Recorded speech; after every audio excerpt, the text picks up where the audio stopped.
Good evening, everyone. We'll call to order the regularly scheduled school board meeting for January 10th. We will start with the technology budget presentation from Trey and Dan. Okay, well, I'm going to start first. How's everyone this evening? Fantastic. Thanks for having us. As always, the whole technology department really appreciates all the support that we get from the school board yearly. We know we can count on the resources we need to do the job that we need to do to keep the whole district safe and effective for our kids, most importantly. So I want to thank you for that. The packet I handed out just is the same as last year in that just kind of breaking down some of the larger numbers that are in my budget this year. Generally, Which one should we? that's the budget as a whole. Last year I didn't include the budget with, but then inside the packet, the first is the big number. Is this what you're referring to? Yep, sorry. And then I'm not sure if you had a copy. Last year there was a couple line discrepancies that I wanted to make sure we had the actual budget there. So again, year to year, it's a generally static budget in my department. Numbers go up as always with everything. We have some new services we introduced, year to year. Some come and some go. So if you probably remember throughout the years, my budget is generally stable. That being said, a lot of that depends on the size of our classes, obviously, which fluctuate low to high. So in years such as this, where I'm only purchasing 15 laptops for the 11th grade class versus last year, I purchased 33. That right there unencumbers a good deal, $5,000 for me to utilize in another spot. So I kind of do that shuffle game year to year. It's a great advantage for me. That way, you're not getting this humongous spike for a service that just comes out of the blue, unknowingly. I'm able to move it around a good bit, which is great for everyone. So that being said, again, my bottom line is still pretty much static. The only changes in the big numbers, if you remember last year, we did the Wi-Fi upgrade for the elementary school building. We ended up pulling out of trust, but it was originally in the budget as a big number. This year, we're going to be pulling 14,500 as the big project this year for a new firewall edge security device for the district.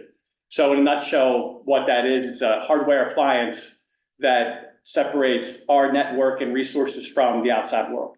The last time we replaced that was in 2013. The technology's advanced quite a bit since then. So it's one of those, 7 to 10 year recurring costs for us to get up to speed with all the specifications that we need to keep us safe in the new world that is cybersecurity. It changes every year, let alone every minute. I really want to talk about it that way, but every year for sure. So that's a replacement upgrade that is, again, costly. It's about $9,000 for the units, and that's 2 units. We do a high availability setup, which is 2 units of similar stature, and they're bought at the same time. They both have the same capacity, capabilities, and then they're redundant pieces of device. So one goes down, we don't lose network connectivity.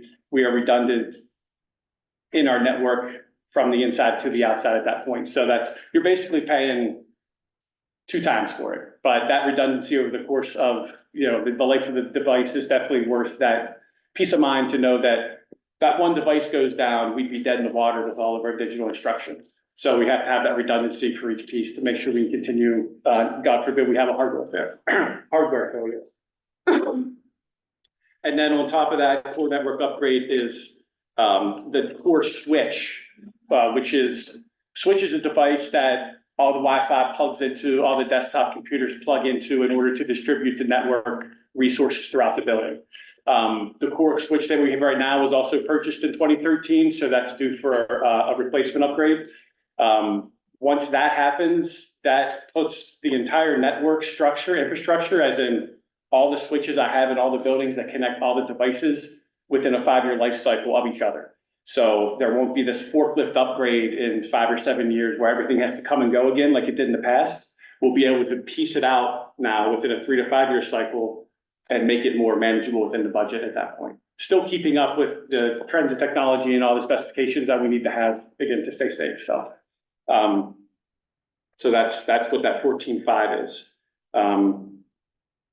Also, so again, any questions on that? Like that's an infrastructure solution, I'll say. For us, that is again, timely, it's, you know, on a cycle that we need to keep up with, so. That's the biggest number in the budget right now, so. On top of that, we're gonna be rolling out, some clear touch, interactive displays for the classroom upgrades for the interactive technology for instruction. So, you know, the big 75-inch screens that you've seen wheeling around, we're getting some good buy-in from teachers looking to expand their skill set and utilize that in their classrooms. Last year, if you remember, I did, here in the elementary, I did a projector upgrade for the classrooms. So basically identifying rooms that were really outdated in terms of their audiovisual in classroom, upgrading that. Now we're on to phase 2, which is introducing the interactive technology. That again, we're not going to throw it into every room all at once because it takes that learning curve from our staff and from students, quite honestly, to kind of understand what that means. It does kind of create a shift in instruction techniques, and it allows for a lot more interactive and collaboration throughout the staff or throughout the teachers and students alike. So that's kind of pushing that this year. 5 new ones, in addition to the 3 that we already have. Marriage Studies also secured grant funding for another 3 units.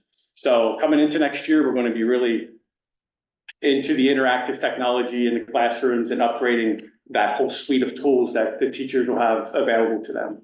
And is that K through 12? That's K through 12 at this point. Yeah, we're, like I said, right now we have 2 in each building on carts that, you know, get pushed around, shared around. There's some power users for sure that enjoy them. So just to give everyone a taste. And then now we're focusing on some feedback that we received from staff that'll kind of lead us in a direction to identify who our strongest adopters are. And then we can take those strong adopters and have them trained properly to then go ahead and train their colleagues to kind of get the initiative throughout the entire building, throughout the K-12. So this year is a fact-finding year for that, I'll say. We're getting a lot of feedback that's positive. We're getting a lot of people that are excited about moving forward with this technology. So it's been great for us, and we're enthusiastic about it. So any questions other than on that? Okay, have you identified any training opportunities for faculty that are interested in like, you know, becoming more familiar with that? 100%. Yeah. That's, like I said, right now we're doing that fact finding to identify some folks who would be willing for over the summer to do some kind of intense 3-day workshop training via ClearTouch, who is the manufacturer of the boards. And there's also a software suite that goes along with those boards called Snowflake. And that is we hope that that's going to turn into a district-wide classroom management system for all the teachers to be available to use at their discretion. But yes, we're trying to do a train-the-trainer model. So yeah, we're going to be identifying that, reaching out to staff that, you know, are willing over the summer to get that extra training. Anything else on that? Okay. Again, laptops for 11th graders, Chromebooks for 6th grade. So we do every year that life cycle. I went ahead and threw in again the life cycle overview in there, along with the end of life schedule for the Chromebooks. Again, we're in Chromebook world. We are Google centric on every level. So we're gonna keep down that road. The technology is only getting better and safer, quite honestly. Even though you probably have read or might, I don't know if you have, but there's been a new exploit for Google to where you can hack your account without even having your password. And that literally just came out yesterday. But again, we're not ready for that, just so you know. But again, you'll hear the good and bad on Google. Everyone has their opinion. I think they do really well for us with everything. Security especially, I think, is the biggest advantage of using Google core services. And just the management's that much easier for everyone, teachers included. So again, some of the other numbers here that have increased since last year, the security training and auditing services have increased a couple of grand. And then that's so the dispersion of that extra money from the hardware I'm throwing around to do some more intensive cybersecurity training for our staff.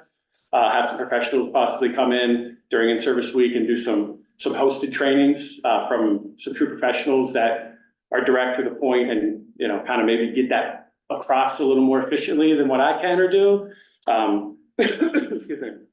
Wasabi Cloud Data Protection is a new service I just set up actually a month and a half ago. We're on a free trial right now for 90 days. Essentially, it's hot data storage to the cloud. So all the backups for all the data of the servers that I do here redundantly go to the cloud, and they live in 4 different places ultimately.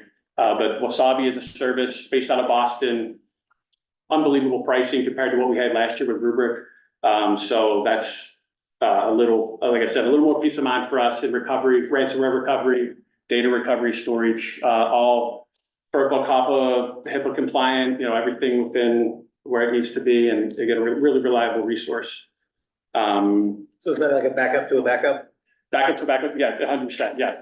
And again, like I said, I'm in 4 different places redundantly, and then we cycle user files, I cycle hourly, so they're doing a lot of backup all day long of all user files. So if whatever happens with Rebecca's account, I can go back up to an hour and have live data that's good from an hour out. So if she got hacked at 2:45 and whatever happened, well, we can just revert to 1:45 and we have all our data.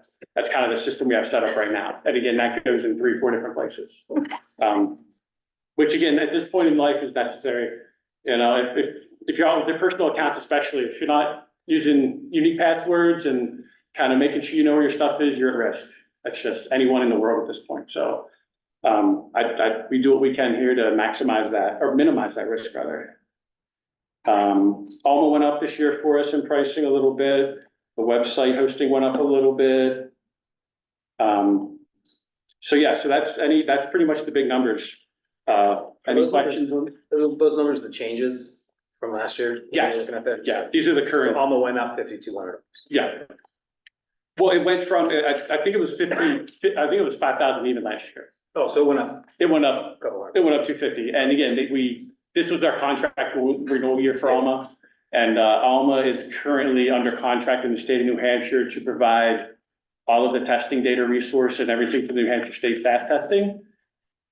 So we get a little bit of a price break on the support because of that, being in New Hampshire, which is good for us. We kind of had to negotiate that down a little bit because we were in a different boat before. But that came out in a good way, so. Yeah, so any questions on any of those numbers or any other thing? Life cycle devices, anything at all relating to budget? Can you remind me what the process is for just terminating the Chromebooks? The Chromebooks, pretty much are deprecated by the time the middle schoolers are done with them. They use them for 5 to 6 years, and at that point, the end of life cycle kicks in and they can stop getting security updates, and so they get recycled ultimately. The laptops, however, we had discussed, it was probably last year at the same meeting, about creating a process to have the students take ownership of those whenever they graduate, and I'm still very much in favor of that. So I guess, do I develop a procedure and have it approved and go through you guys? We didn't do that? That did not happen last year, no. What did we address? We addressed some, maybe taking some of the older unusable Chromebooks over. To the senior center, yeah. Yeah, it was that process of giving you the board the direction of saying, how do we want to? Yeah, we changed the policy, I think, to accommodate that, but we have never addressed potential of, We haven't created a procedure for exiting or any of that, for that device. Because again, being that it's owned by the district at this point, there'd have to be, obviously that paperwork component so it's not an asset of the district anymore, whatever that looks like via, it's public sale, how we do, same policy as that, or, that's where Debbie would Yeah, have and I that think information. I think we can craft a policy that allows for the students to take ownership of those, if they care to. And I would say at no cost, quite honestly. Yeah, I mean, is it your sort of position that by the time they're used for 2 years for 11th and 12th grade, then that as far as like, we wouldn't be able to pass them down and get another student out of that anyway? No, I wouldn't do that. Again, I think, in technical, specs, they would be okay for operation. It's just that once these kids get a hold of these, it's theirs. Yeah. What good, better, and different, they treat them all kinds of different ways. Yeah. There's stickers on, there's gum on, we've seen all stuff, so. And that's kind of what comes along with the one-to-one, initiative, is just saying, this is yours, So that being said, what we've been doing at the end of the year, the ones that can be cleaned or, are found still to be acceptable for use, then, they get for spares, essentially. And I'd say maybe 50% of them were able to reuse the spares. Oh, yeah. And we could probably get, depending on this class size, like, for example, this class, the senior class is 11. And then coming in, I think is 30. So we definitely have to get a new batch of devices for that. Yeah. But you could roll them back, but what's been helpful for us is that we have spares. And invariably there'll be some well, already I've had probably 8 broken screens. Because they think this is a handle. And these aren't new anyway, they're off lease. No, they're off lease machines, Retail yeah, refurbished. so, but that being said, you know, student takes good care of that device for the 2 years they're here. I mean, they'll be good through the first 2 years of college easily with that device. in my Right, and it opinion. could really benefit some kids. I totally agree. I also think maybe like, you know, it doesn't break on you, like. Good Incentive, treatment, you know. Yeah. Yeah, right. That is. It could encourage them Right. to treat them better Yeah. out there. 100%, I agree. It's like. Well, I will say, I've given this lecture to the 11th graders for the most part. Is don't hold it like this, do this, because if you break it, we'll have to replace it, we'll do that for you. But when you buy your own, all of a sudden it's up to you. Mhm. So get into a habit of closing it when you Mhm. carry it, you know, rather than holding it open. So I've done that too, just to let them know that at some point, like in 2 years, you're buying your own. Mhm. Or if they do know they're gonna get it. right, Treat it a bit better, yeah. Yeah, I think maybe we can, we'll have that discussion when we have, see, maybe in April. yeah, absolutely, that'd be a good idea. But I know that I think there was pretty widespread support for that the last time we talked about it. And I guess I thought we had addressed it, but I guess. Right, I'm thinking that the policy that's already in place maybe just needs to be updated. Yeah, just adapted for this Upgraded, yeah. specific circumstance. Yeah, I know that we did change that policy to make it pretty discretionary for yeah, us. that's what I thought, yeah. But, you know, it would be nice to have some sort Yeah. of specific policy addressing. No, that sounds great to me. Okay, so budget done. Also in your packet, I included a handout about artificial intelligence and education. This is a subject that as a district, we need to address as soon as we can and address with a comprehensive policy right out of the gate. Again, you can always loosen policy. You can always readjust. You can always, you can always review. You can always rewrite. Without the policy, we don't have anything to stand on in this regard. And again, I'll just let you, I'm not gonna get into any of it. I'll just let you read through that. This was gonna be something we talked about at the technology committee meeting that was scheduled this past Monday. We had rescheduled for next Tuesday. Not next Monday. I set out the initial schedule for Monday, but we're off school Monday, so that's. So we'll have our tech committee meeting next Tuesday, and we're going to be broaching the AI subject and, responsible use and just kind of making sure that we as a committee have an understanding of good, better, and different, what can we do here? And then hopefully, we'll come back and have a discussion with the board and craft a policy, going before next school year going in would be a great, I think, timeline for us. Because I think it's going to take some discussion on a lot of levels. It's not just about a kid plagiarizing a paper. That is a very small slice of the pie when you start talking about the power and the influence and the unknowingly ingrained magnitude that artificial intelligence already plays within our life that we don't even know it's happening. But so anyway, that's why that's in there. Just get a read on it. We'll revisit that. And then also I just included the minutes from our last technology committee meeting. And I'm sure they were presented in there in the record somewhere, but I just threw them on here just so we this is our direction this year. This year, we're really trying to reach out to staff. We're trying to reinforce skill sets. We're trying to encourage creative change. These are all things that our staff are capable of beyond belief. And we know that. And there's so many things that, not to say that we're not doing, because we're doing amazing things, but just that little bit more that we could offer, that little bit of an easier path to that goal, perhaps for that teacher, that member of staff, in terms of their instruction. That's where the interactive stuff comes in. Obviously, as many options and tools as we can give our staff, the better off we are. So Again, just again, you probably already read it, but let's put that in there because it's about the future. This year is really, I mean, technology is always about the future. But this year is, I feel we're in a good spot. We're in a really good spot to make some real advancements in use of technology, effective and intentional use of our technology. Those are the words to remember, because without intention, it's pointless. And it's just a big shiny thing.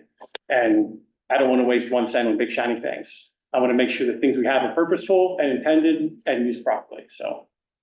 And with that being said, kind of plays into Mr. Adams. I do have one question for you. Yes, yes, sir. Go ahead, you guys,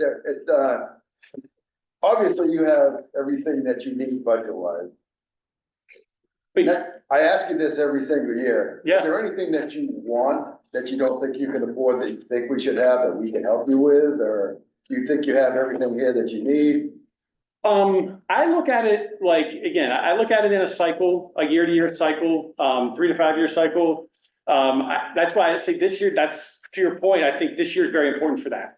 To understand more about maybe what is lacking. Maybe, you know, I'm not in every classroom all the time. I don't talk to all staff members about these things, you know, all the time. So I think this is a big year to find out kind of where we stand with that extra stuff. I will say the security side of things, yeah, I mean, I could use $100,000 more a year, and I'd use every cent of it, you know, because that's just how pervasive these things have become for us, for everyone, especially public facing. I mean, we're targets. You know, there was 4 breaches last year in the state of New Hampshire, you know, cost the district over $1 million at one point, and they were ready, you know, they were ready for it. So you're never ready for it, but at the same time, it's, you know, I appreciate, again, like I said before, I appreciate you asking that, and everyone else I'm sure feels the same way, so that's, Just want to make sure you know what you need. I appreciate Appreciate that. what you do. Are you talking those for districts? Districts in New Hampshire, yeah.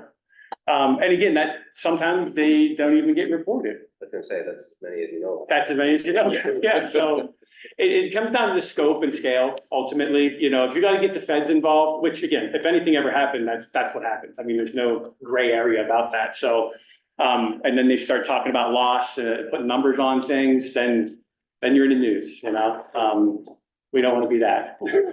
Can I ask, sorry, like one more question? Yeah.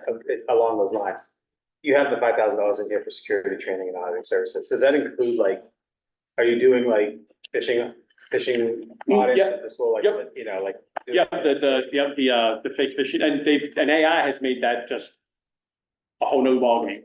Oh, I'm sure. It really, they can create these things now that are just, I mean, identical down to everything, but yeah, and the staff's great. Like, I haven't talked to a staff member, not this year, I sent 2 out this year already, and I was at like a 3%, you know, bad click rate. And I just send an email to that, whoever that individual is, say, hey, you know. Is here's that, some is that tips. good in the industry? 3%? That's amazing. Oh my gosh, it's Sounds unbelievable. good. Yeah, yeah. Again, they're well versed and they're very intelligent people we have here. So it's, yeah, it makes my job that much easier. So, yeah, the confidence is there and, yeah, Well, thank you for coming in. Thanks. my pleasure. Okay, well, hi, everybody. If we haven't met, my name is Dan Adams. This is my 6th year here at Lin-Wood. I was gone last year for having worked. I took a little trip down south, I guess. But here I am, I'm back. So you have a better idea of what's happening in our classrooms. I teach courses in technology and media, the ICT courses, information communication technologies. I use the standards that were created by the International Society of Technology Education, which the New Hampshire Department of Education endorses for those standards. So that's what I teach to. So what we're doing in the classroom where I have this year, every single middle school class I'll get at some point through the year, and I have 6 weeks with them. So I kind of go through, a gauntlet of information to talk about not only their digital footprints, digital citizenship, digital literacy, and then I give them a bunch of skills and tools, programs that we're using every single day, whether you're on a Chromebook, whether you're on a PC, or in my classroom, because I have Macs. So they're learning a variety of different tools in order to create content for all of their classes, whether it's writing a paper, creating a website, making a slideshow, whatever it is, they're getting enough that I can get them in those 6 weeks so they're better prepared for the next year. And so I adjust those curriculums for each grade level. Obviously, I'm gonna do a little bit more with the seventh graders than I would do with the sixth graders, and then so on and so forth. I've actually had the opportunity because in high school, my media class, the Kane Connection, which is a combined class this year with graphic design. Those students, they build the yearbook every single year. Well, this year, because I'm doing both, it's a little bit more difficult, but we're making headway. And we've had one episode of the Kane Connection that has aired thus far. But I was also able to create one with the eighth graders, and they had a blast doing that. Probably they were the most enthusiastic ones that I've had in a wicked long time. And they wanted to do another one right away. And as I said, unfortunately, I can't quite do one right now, but if we can work it in, so be it. But they were really excited. I don't know if you had the opportunity to look at it, but it is on our YouTube channel if you want to go back and take a look. So that's there. In high school, yes, so we've got that dual class. And I've also got a 10th grade digital media class. This is the high school version of ICT. So again, it's an upper grade level of digital media, where again, everything that they've been doing that they learned in middle school, it's obviously on a grander level. So like right now, as a matter of fact, as the class is ending for this semester, I have them writing manuals on how to do a number of different things in technology. So if they ever get to the point where, how did I do that? Or how do I do that? They're gonna go back in their Google Drive and they're gonna be like, oh, that's how I do it. Because that's one of the assignments that they're doing right now. But yeah, you figure a number of different programs, whether it's on Mac or PC based, that's what we're learning to do. And we're just diving deeper than what they had before. So a lot of graphic design, video production, we've done some audio work, they've made podcasts. So they've had a huge array of different skill sets that they've learned this year. And of course, that class ends for the first section of sophomores, then I'll get the other half for the second part of the year. So that's kind of what's happening in my classes right now. Any questions about that? Yeah, a couple actually. Yeah. So you have them for 6 weeks as sixth, seventh, and eighth, so Correct. total of 18 weeks over the course of middle school? Right, so the entire school year, so because we do hex semesters in the middle school, yeah. So I get each group for like 6 weeks and then the next one rotates through. And that's how they rotate through all their specials. Yeah. Yeah, But that's happening so they have 6 weeks in their correct, sixth grade, 6 weeks and so, okay. right, Great. yeah, right now I've got eighth graders, yeah. And then, in the 10th grade class, is that an elective or is that something that? It's a required class, so you have to take a half a credit of ICT in high school. And so you have a big group of kids, or to the extent that we. The sophomore class, I mean, I don't know whether there's maybe like 18 or 15, 16, somewhere around there. I have 6 right now, and I think the next class is a little bit bigger. Yeah. And what's the enrollment right now in the K Connection class? So right now with the dual class, there are only 4. I consider it a rebuilding year. Certainly over the years, I've had classes as many as, I think I had 13 one year, my very first year, and it has gone up and down. It all depends on the excitement and the interest. I really want to hone in on those 8th graders that I have right now, because I hope that when I can get them up in high school, then they'll stay interested. Yeah. Because, I know the community loves that program. That's the reason why I came here to teach in the first place, is because that's what I love. I love TV broadcasting. And we've invested so much money in improving that program that's why I want to make sure that we can continue it. Because, my goal was to do more live streaming of like sporting events and what have you. I just don't have the students to do it right now. And it's not for lack of trying, just I need to get them more in the classroom. Yeah, it sounds like the 6 week sort of introductory programs is a good way to get kids. Exactly, yeah, they build up an Knowing interest. Yeah, Yeah, great. Hopefully next year will be more interest. hope so, yeah. So the other questions I had was, could you just give us a sort of brief explanation of, I think there's only one sort of big ticket item that you're asking for this Yeah. year. Can you just tell us a little bit about that? Sure. So along with what we're just talking about, I think I came to you in the fall of 2017, and I'd asked to upgrade the equipment that we had for back then Channel 3.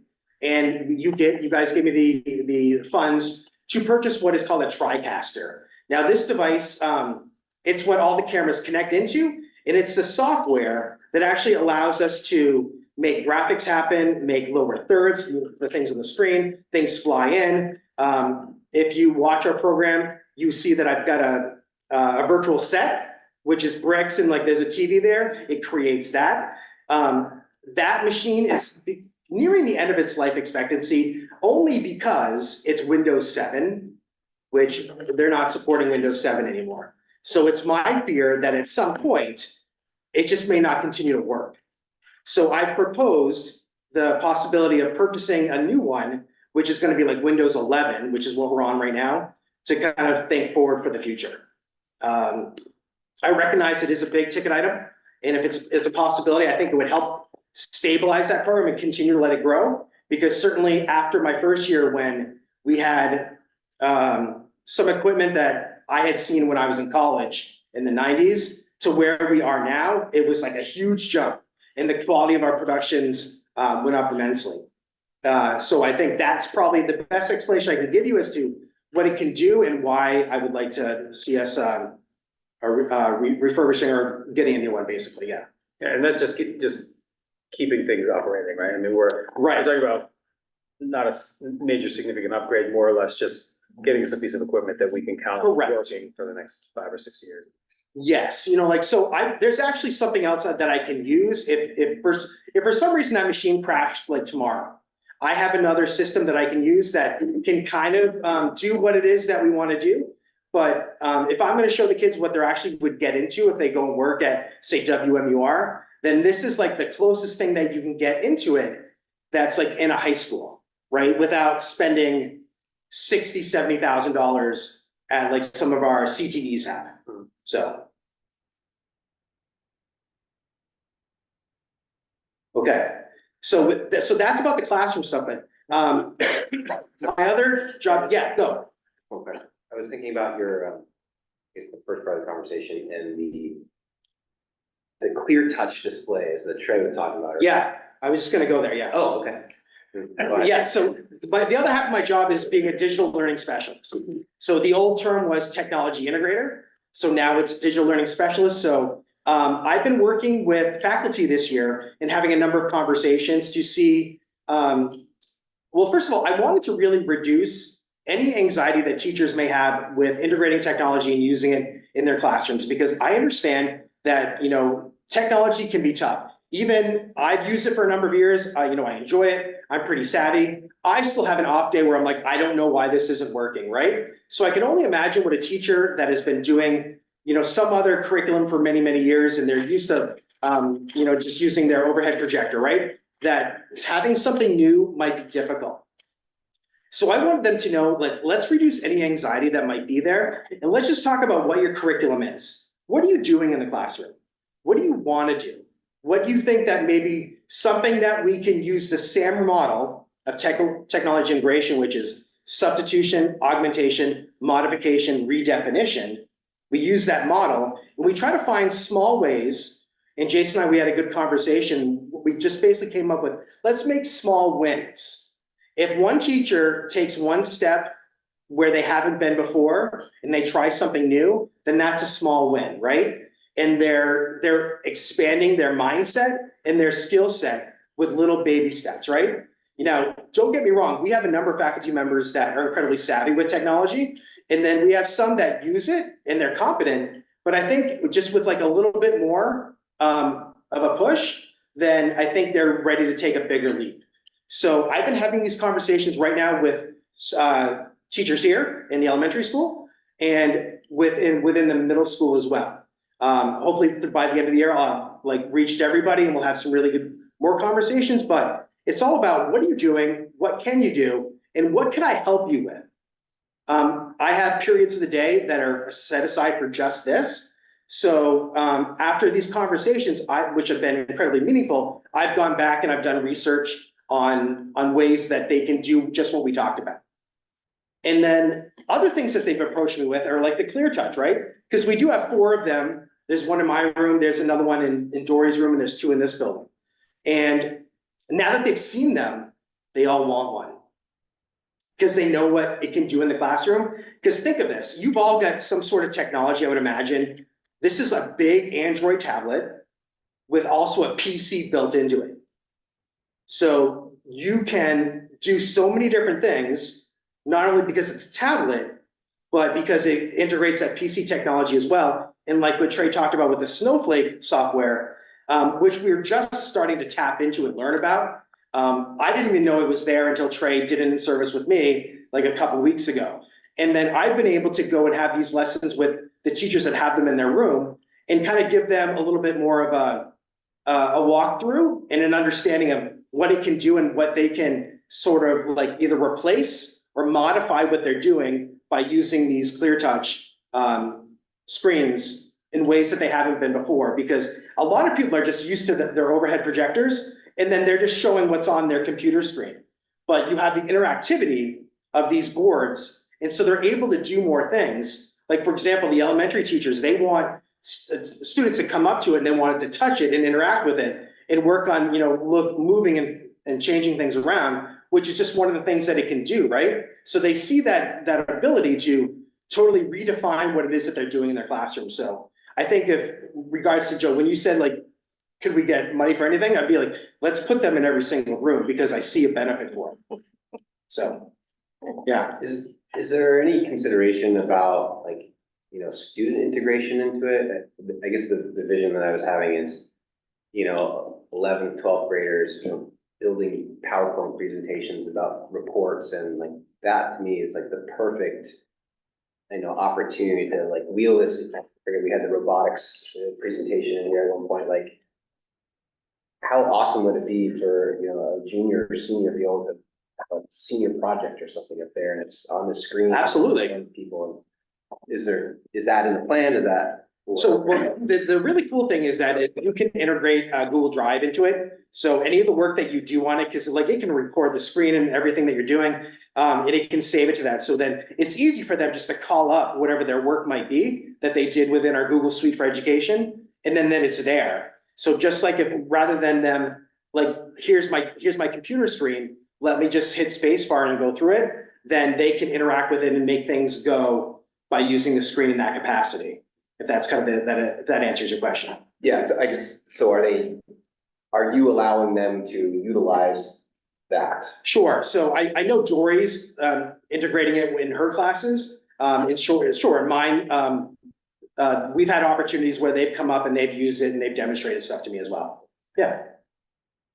I can see that, not to interrupt, but that's a great life skill to be able to have that presentation, that in front of people, that confidence to present. Yeah, I totally agree. That's we need to do that more. Yeah. Absolutely. Yeah. But again, it does, not to interrupt you again, but again, that teacher has to have that confidence in that room as well in order to make that available, to allow that interactive, to happen. So I mean, that's what Dan's fostering at this point. So I think that's a good first step to everything. Again, it's those small little wins to get them more comfortable with trying something new that maybe they haven't gone to before. And we're achieving that. It's slow and steady, but we're getting there. Don't be afraid to put something together and present to us what you think you would like to have. I mean, obviously, we're late in the budget season this year. Sure. If you put something like that together, I mean, we're here to help you, so. Yeah, well, to be completely honest, I wasn't sure that they would embrace that technology as much as they have. And now that I've spoken with all of them, they're like, I want that in my room. And I didn't know that before, so it kind of recently came about from these really good conversations. I mean, most we can do is I can say yes and Mr. Roberts says no. But. Right. But yeah, I mean, I would like to see what that would look like on paper. Sure. Obviously, it's late this season. Yeah. If that's something that you need and the kids benefit from it, that's what we're here Yeah, absolutely. for. Thank you, man. And I do like the soliciting feedback, getting some folks trained, really seeing what these things are capable of, and then we can make a good informed assessment about, where we're gonna be best targeting this technology, because certainly, it's more applicable in some classes than it is in others, but I do think there's a great potential, so. I agree, yeah, and in terms of an initiative for the whole district, that's, you could throw a couple up here or whatever and see what happens, but I think the way that this has been devised and being approached, that we're gonna get that, that first step, and it's gonna be positive, and we'll have a vision. Again, that's like tech committees right now, we're working on a vision. We realized at our first meeting, we don't have a vision that's unique to technology and the department and what those goals for the entire Our school. look like, so. Yeah, That's I appreciate the deliberate and sort of intentional approach that you're taking though, and getting some stuff out there, letting folks use it, getting some training and sourcing that feedback and really sort of targeting our resources. I think that's a great approach. Thank you. Thanks. So any other questions in regards to that or? Awesome. You guys, thank you so much for your time. Thank you. Thanks, Appreciate man. it. Appreciate your time. Yeah.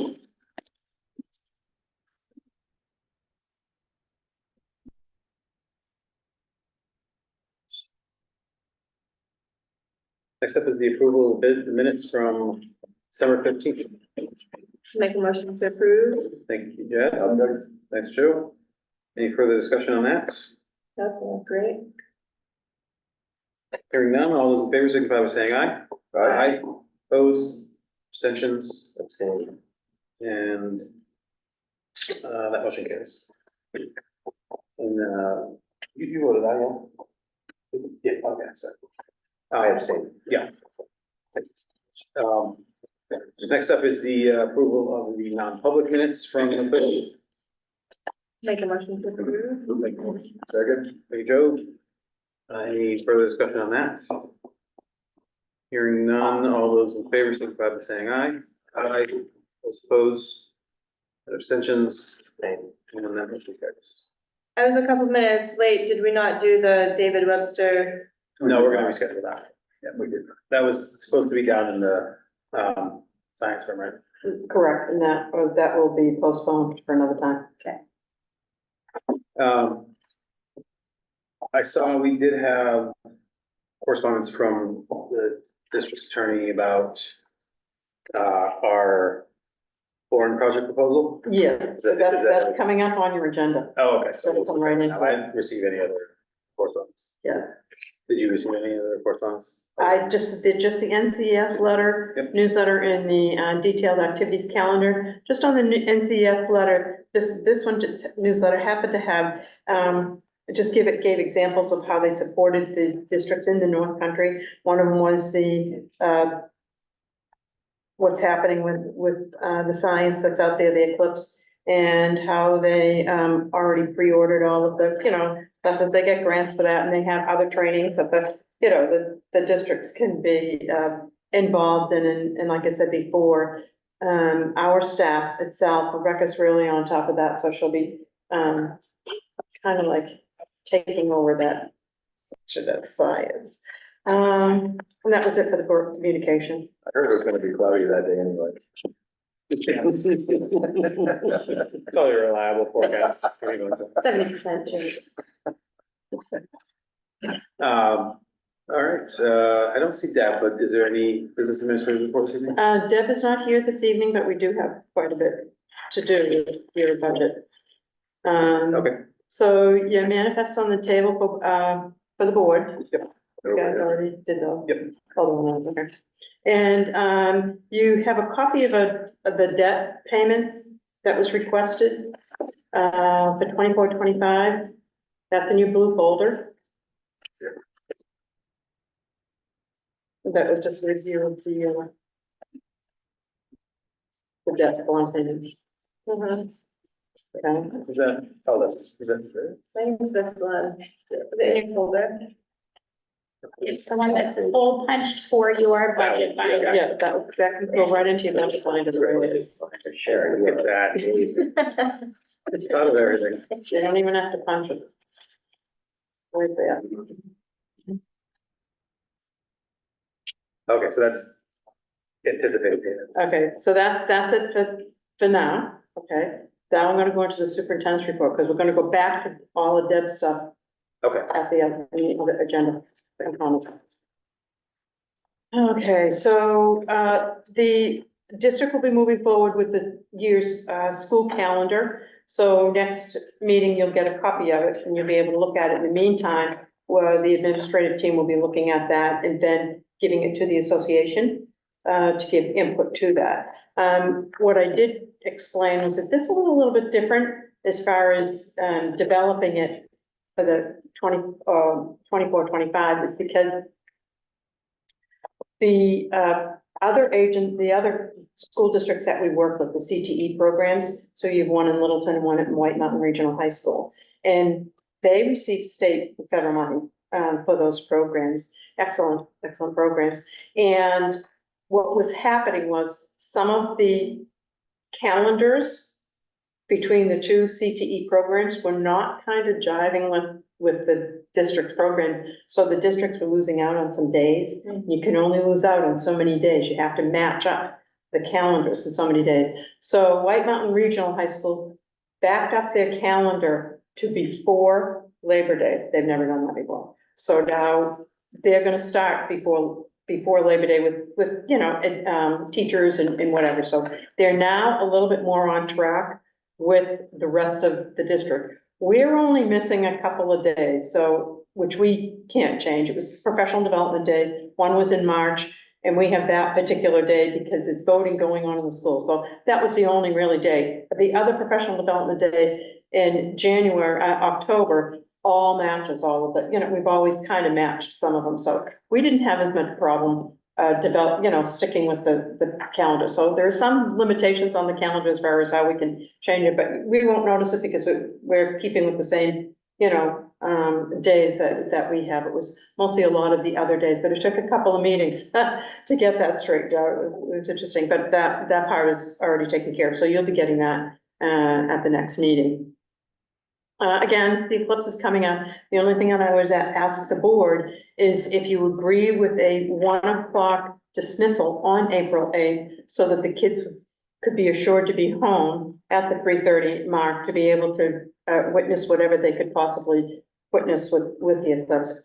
That's a calendar change, and we can't make that calendar change. Administration can't, only the board can. So we would need an approval if the board so wishes, and we would need a vote on allowing the April 8th to be the dismissal at 1 o'clock. Are the buses gonna be able to travel at 1 o'clock?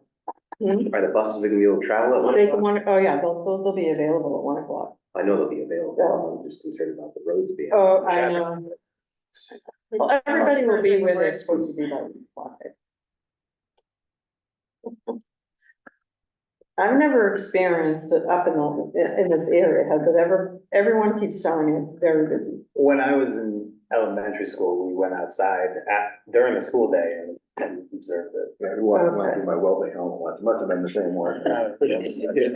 That's a question I have, is what about the school getting, eyeglasses? If that's, Yeah, I have. Yeah, we did. Yeah, I'm already. yeah, we have those. Yeah, everyone will get one. I'll get you a paper. Funny. I have one, actually. And there During the are, event that we had, there was, I gave it to you last time. well, there was another one, I bought some, Yeah. actually, from, so I was thinking Loon logo. We're already there. Yeah. Working on it.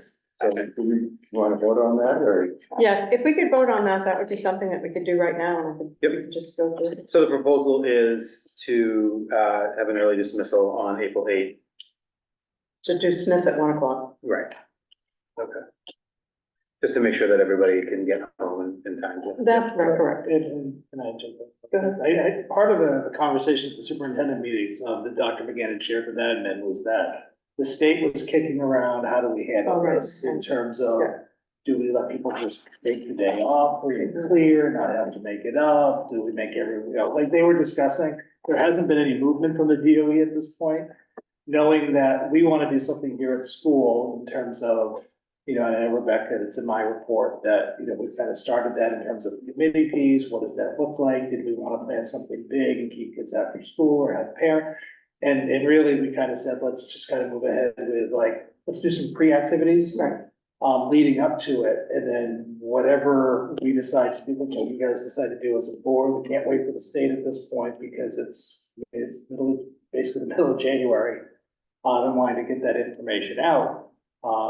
Is how do we go about handling that, and does it make sense to just have an early release style day with the dismissal time so that kids can be home in time to see, a good portion of it, because it runs like 2:30 to about 4:30, with 3:30 kind of being that prime time and piece, rather than having kids on buses at 2:30.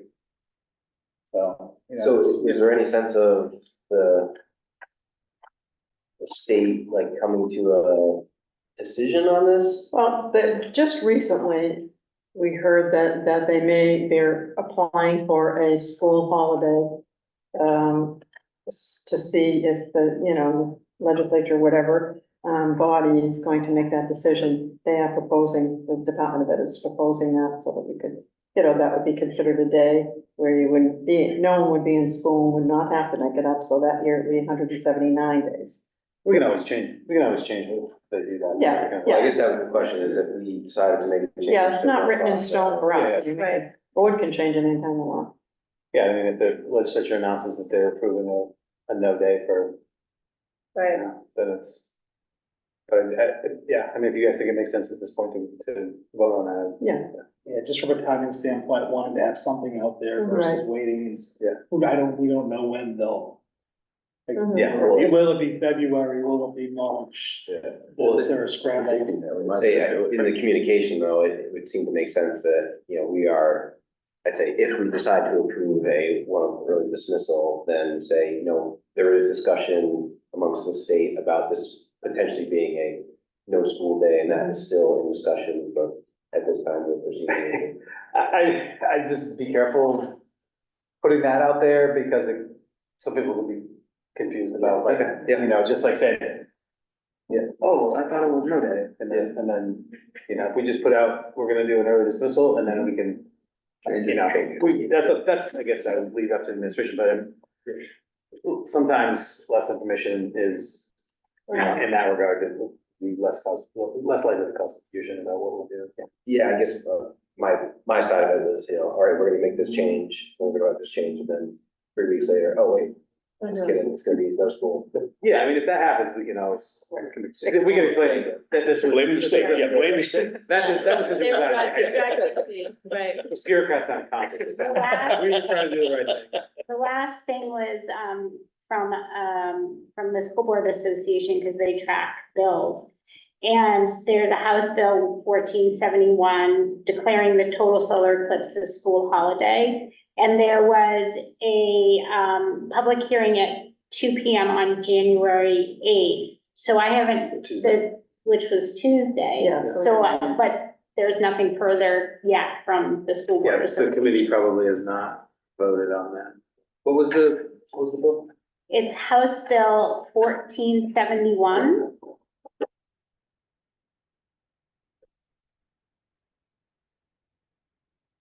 So, yeah, I mean, I think that makes sense at this point to do that. Maybe you want to make that motion?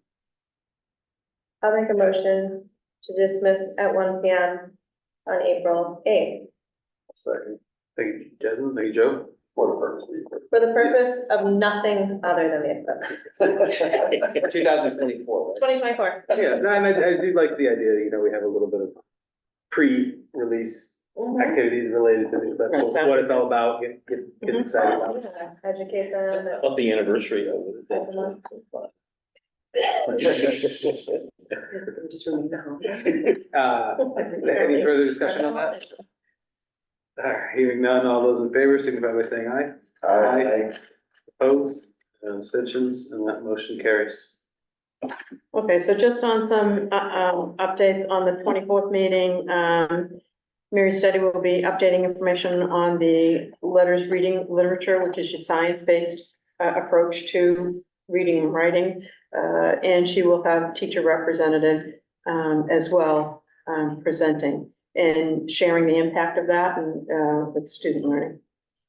Let's see, on the 24th also, the administration will be presenting the testing data from the spring of 2023.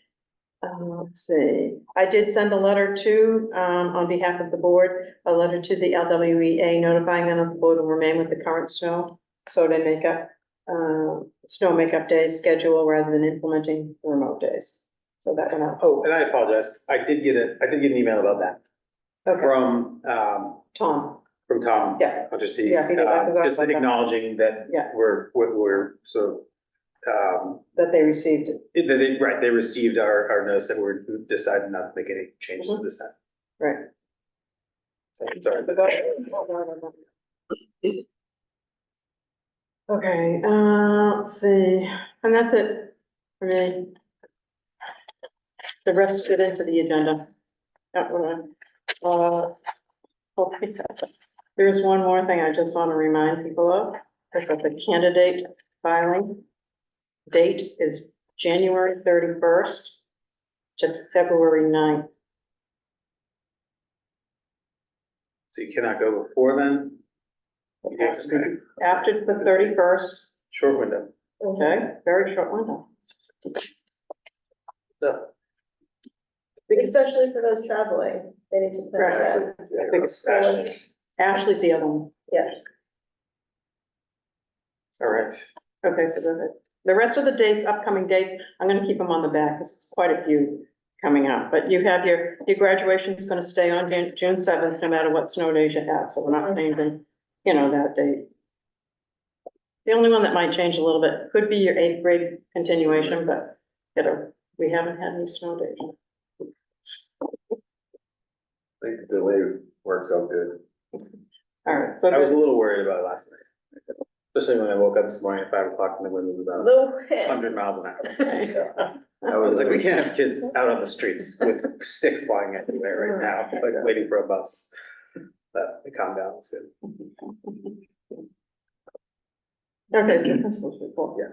Thank you, Ms. Rowley. Yeah, good evening, everyone. Just kind of a couple of quick highlights as always. If you have any questions about anything that I noted, feel free to ask. Elementary staff had, kind of grade span intervention, meetings prior to, December, break, and had an opportunity to go through and kind of look at kids' needs based off of, the latest round of intervention cycles and what they were working on in terms of literacy and math. And we're able to recreate some new groups, moving kids forward, focusing on their needs to help them access and kind of grow in terms of the classroom grade level instruction. So we've been working on that at the elementary level. We have Poetry Out Loud that's been going on kind of throughout the course of December with the big showcase. Well, we have our runners up are actually showcasing tomorrow at school during advisory. Middle school's been invited to attend that. It is an event that's been going on for years, but our winners are actually going to the Woodstock station next Thursday night, 4:30 kickoff. I have the names listed there, but there's several different kids from each grade level that are in top honors in their English classes that are going to be presenting there. Also prior to vacation, I haven't seen you guys in it's been a month. It's been a while with the way breaks have worked out, but we had our Lin-Wood alumni come back and kind of talk to our juniors and seniors about life after Lin-Wood in terms of how college is going, how things are going in the workforce, or depending on the different pathways that they have, chose to, their direction for at this point. So our juniors and seniors and staff love to see all the kids come back from, last year's class and that. We had winter program kickoff last Friday at Loon, very successful. We had all kids on skis or boards and, had access to the learning center over there and, staff over there at Loon were great. Lots of chaperones this year, which is fantastic, as well as teachers. They're over there helping kids, just get time on skis and get that vibe there.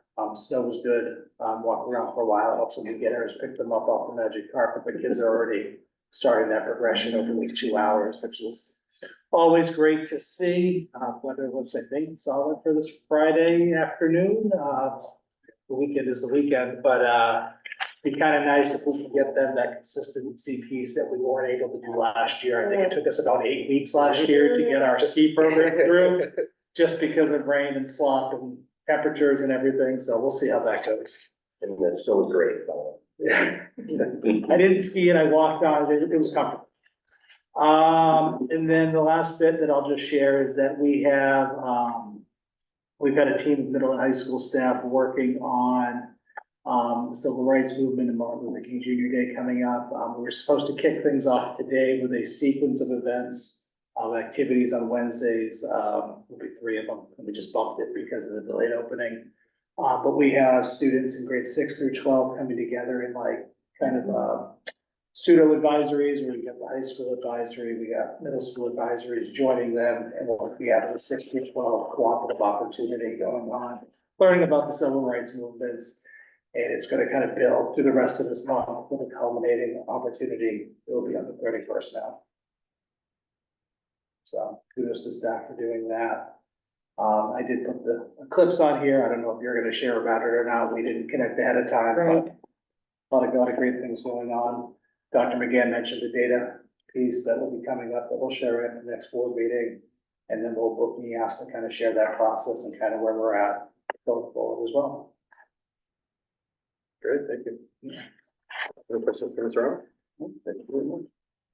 I want to know, Joe, you're not gonna offer me a blank check? I mean, he will throw you under the bus. I just wanted to say thank you to everybody winter activities, especially on the first day, is a bit hectic, and King and Spoden and all the staff that were there and helping get that, to make that run as smoothly as it does is great. And the kids love it. Yeah, that's. I think we have 102 out of 113. That's so awesome. No, That's gonna be the highest year in a while. And then there's winter activities going on here. Right. Kind of depending on what the outdoor conditions look like, but they did. Winter activity. They definitely did, they did an outdoor winter scavenger hunt for kids. Oh, that's Oh, nice. Yeah. Get them also. Yep. That's good. Right, thank you. And, committee reports, so we didn't have any committees meet today, but we. No, committee reports, only that the technology committee is now, scheduled for Tuesday, like Trey said, the 16th at 2:45. And nominations, recommendations, resignations? Did have a resignation from the French teacher, Emily Talpin. Ms. Talpin will be with us until February 23rd.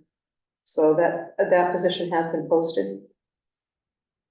And we look forward to all the applicants. Well, I heard great things while she was here, How many so. positions are posted? Well, what we did was we did the French teacher / ESOL. So, it's whatever, whatever we can get. No one, I mean, we literally just posted it. So, we'll see, what happens. Have to try, may have to go down, look at some different options, but right now, hoping we have until the end of February to look at that, so we'll see what happens. Is that the only position? Still in elementary. Oh, we have para position, And that's, subs. and some subs, and yeah. Regular. Yeah, those just keep flipping and keep them going so that, they go up to the top. And then as it goes down throughout the week, put back up top again, so we keep those going.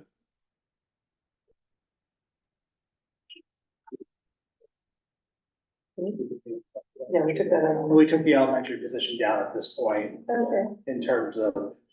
What because next year looks like. Exactly, Yeah. we'll post it as, for next year and. Okay, I guess I'll accept the motion to accept the resignation of Emily Talpin as of February 23rd. So moved. Thank you, And thank her for her service. I'll second. Joe. Is that second? Thank you, Jonathan. All those in favor signify by saying aye. And opposed, abstentions, and that motion carries. Kinsman Scholarship Trust. Yes, the board needs to vote to release $1,000 from the Kinsman Scholarship Trust to Plymouth University's Cameron Manning. And Cameron was awarded that scholarship this past June. So we need the board to take a vote to release the money. This is the one that We already did one Yeah. student Right. last. It's once they finish that first semester. I think the student from last time was actually a couple of years ago, we just Oh, okay, you just changed access it. schools.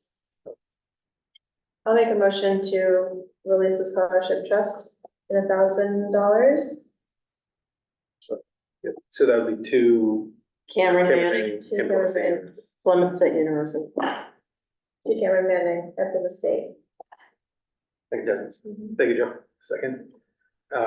All those in favor, signify by saying aye. Aye. Opposed, abstentions, and that motion carries. Nothing in new business, anything on strategic plan? No new business. Anything on the strategic plan?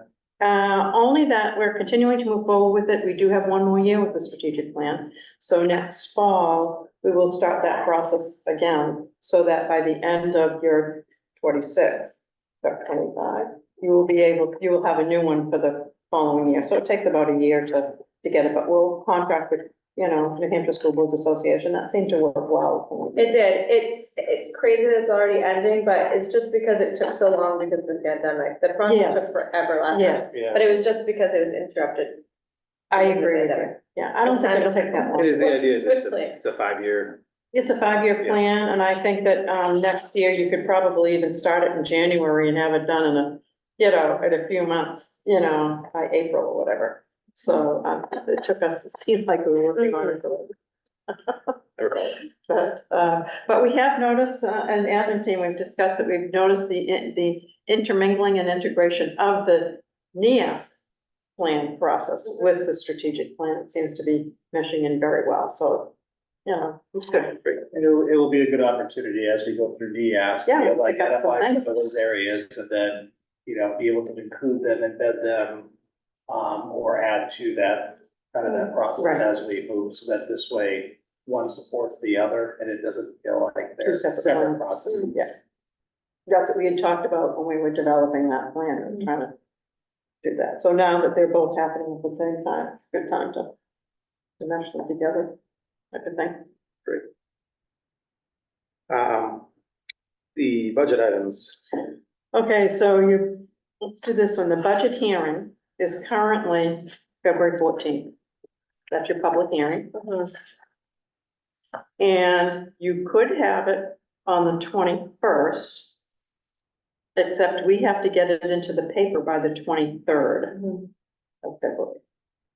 So if you aren't able to have a meeting on the 21st due to weather or whatever, you would have to have that meeting, you'd have to recess it and have it on the 22nd, so we could put it on the 21st. And then you can go into the, paper for the 23rd. So you'd have the 14th or the 21st.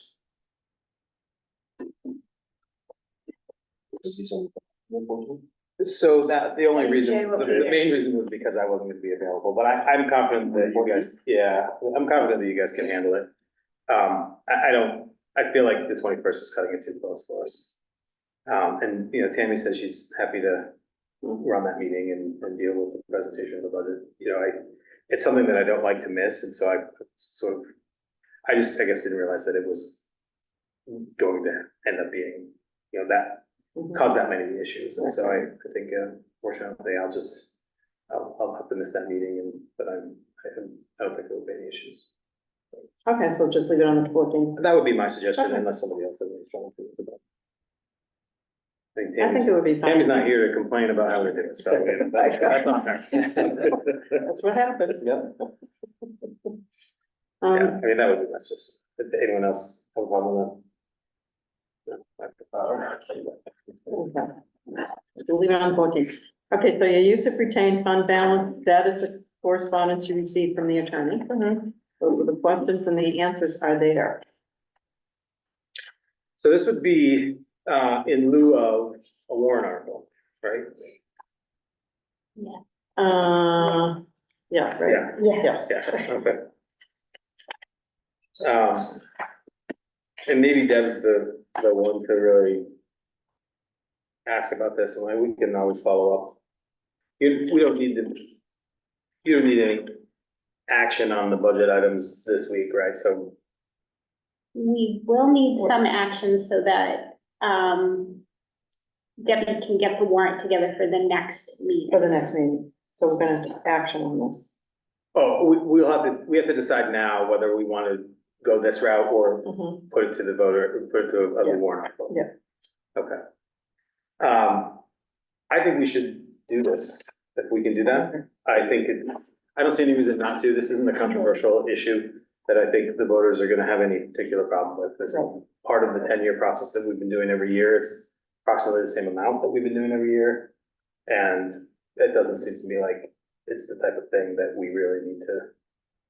I mean, this seems like a reasonable use of the funds and not a controversial issue. I'm in favor of not putting a warrant article forward for that and using the retained fund balance. Okay, so you'd be voting on, Obviously, but I agree. You guys are the facilities committee folks? Yeah, absolutely, I agree. I mean, to me, it's a no-brainer. So then I guess we don't need to vote on that or anything, we just need to notify Debbie that she does not need to include the flooring as a As separate. a warrant item. correct, right, just, So right. that will be the direction that we ask her to go. Cool. Okay, that was that other question. And then you have a budget recap for adjustments.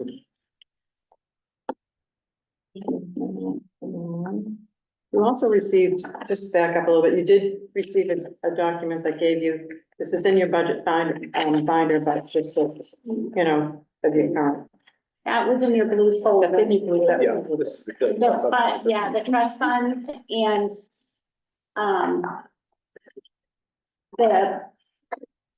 so there was, a summary included in the board packet that went out last week that gave line item changes for the budget.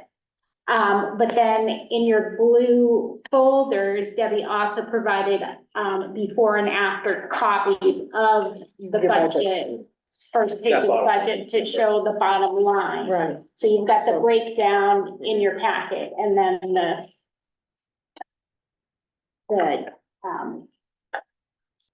before and after budgets were in your blue folder. So the before would be with the 2.4% increase with keeping everything in the budget. And then your after would be your 1.6, taking out those items The ones that were. right there, Yeah. using trust fund money. And that's why she gave you a document that showed you trust fund balances as of now. Yep. So you could look at that. And then, so you would need to vote for a warrant article, it would be, you would be voting on the 9,335,991. And the increase in the operating budget before debt and fund grant transfer was 8,560,425. And then, of course, when you have to gross, you know, you have to put them all together, so, that's why you get the 9 million.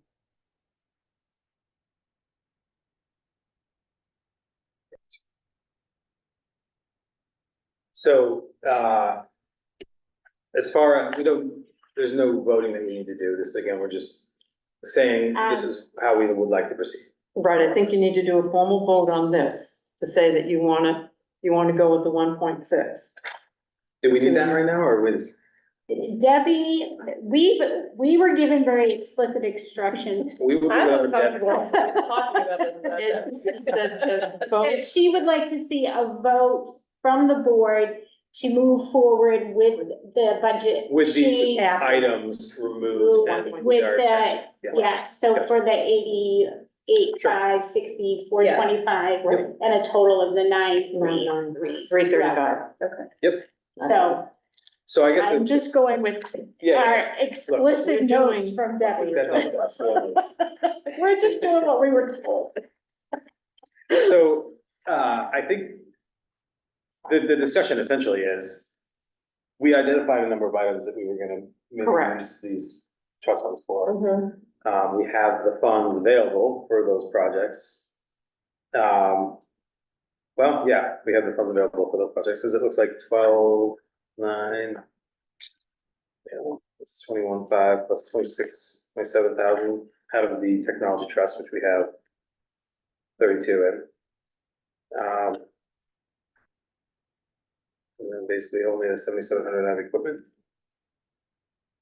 And the equipment / facilities for the lockers for that 10,000. Yeah, so we have the money available.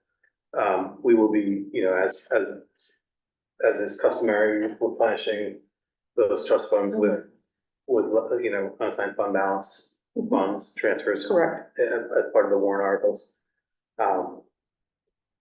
So this was, we had these discussions. Mhm. Does anyone have any other thoughts on moving any of this stuff? I would say that generally speaking, we like to budget things that are known recurring expenses. If we have things that come up, you know, like, you know, the tractor or lockers or these, you know, these things that are incidental, not necessarily recurring budgetable items that make sense to then use money that we have just put away for those types of things rather than budget them. So it makes sense to me that these are all those types of items. You know, things like, I would say, hearing Trey talk about things like the firewall, it may make sense that we start including that on our, when we do our, what are we calling that? Sort of our plan, our capital improvement plan, yeah. You know, starting to anticipate those things, because if they are like a 7-8 year thing, we can put that on the plan, but, you know, in this instance, we don't have that. Capital improvement, not capital reserve. Yeah. Capital reserve. Capital. So that would be my thoughts. I think that this makes sense to me. Any other? Anyone? No, I mean, I think that we've had a lot of thoughtful discussion on these decisions. What'd you say, Jocelyn? I feel like we've had thoughtful discussion on this, and I think that this is a great summary. I mean, this is what we've talked about. About as responsible as a budget you're gonna come up with, really. I mean, that's pretty good. Especially with you trying to give it all. I know, man. You wait till next year. So the vote that would need to be taken would be Yeah. to move forward with the 8,560,425 budget number. Right. So going with the 3 circle items instead of going with the 2 circle items, right? Mhm. After. The one that's right? after After. 1.6. There you go, that's a better. Thanks, Kevin. Big word guy. All right, is that, do we want yeah, I think we want the warrant article number, right? You want the 9,335,000. 8 million, that one, because what that allows her to do is to take all of she'll create the warrant article with 9,335,991. She already has all the other numbers. Oh, You're okay. looking at the budget number. Okay, so I'll accept the motion to proceed with the $8,560,424 as the total general fund before debt and fund transfers budget for this year. So moved. Thank you, Jasmine. Thank you, Joe. Any further discussion on that? All those in favor, signify by saying aye. I just want to clarify your last digit you said. On this budget, it says 424. What did I say? Okay, you did say 424, but Deb is saying 425. She rounded up. Okay, so Okay. 4 on ours, that's. right, but it does stand for it. So if we could say 425 for that number. Okay, so we'll make an amendment to that. To $8,560,425. Yes. All those in favor of the amendment, signify by saying aye. Aye. And then all those in favor of the amended motion, signify by saying aye. Aye. And, I think that was unanimous, so motion carries. Okay. All right, is there any other budget stuff? I didn't see it, that was the last budget thing on the. Okay. One more. One more. So then the board will need to discuss the up to dollar amounts to be included in the warrant articles for the trust funds. So for example. Yes. For the last 2 years, the board has included $860,000 for the special education capital reserve. Remember, that's for the capital reserve fund from the special ed aid, which we see as reimbursement for the following year, because remember, this aid is always the year before. We get it the year after. So, if you want to do the special ed first, So, if you wanted to do the 60,000, yeah, okay. so she's looking for official motion Adding these numbers. on using those numbers for the warrant. Correct. Okay. So I'll accept the motion to, set the warrant article for the special ed capital reserve, transfer to $60,000. Okay. So, thank you, Joe. Second. Thank you, Jasmine. Any further discussion? All those in favor, signify by saying aye. Aye. And that was unanimous. I'll accept the motion to set the, facilities. And so, actually. Okay, facilities before we would do be 60% up to 60,000. 60% up to 60,000, right? And we're doing it that way because the 60,000 for the special ed capital reserve is a set amount based on the reimbursement. Exactly, and it's from the unassigned fund balance. Right. Okay, so, I'll accept the motion.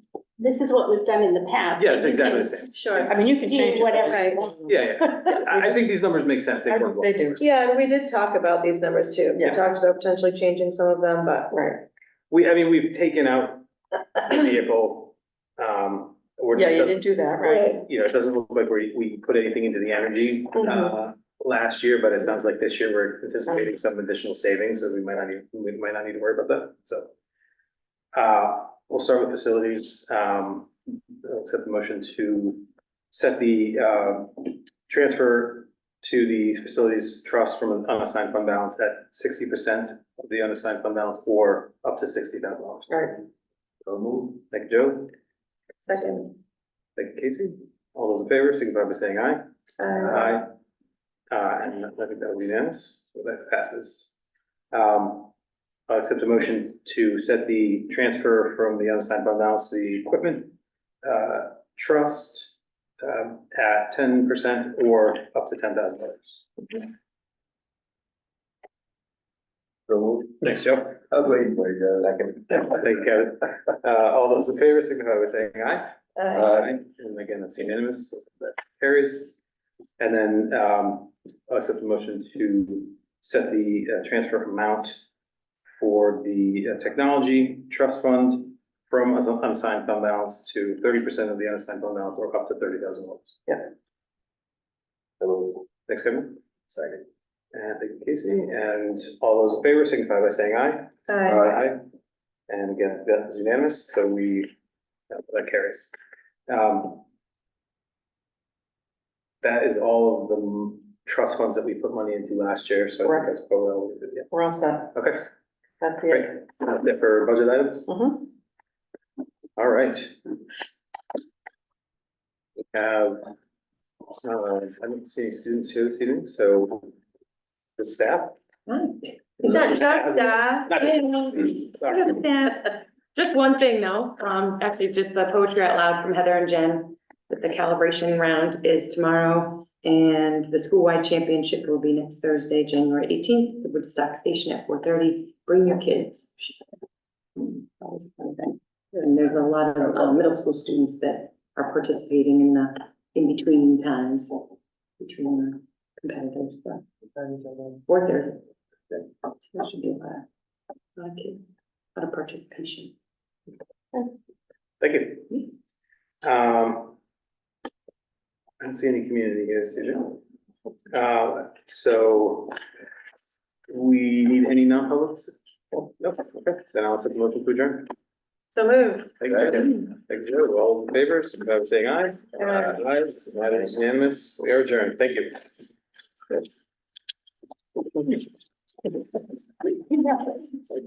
What Debbie told us.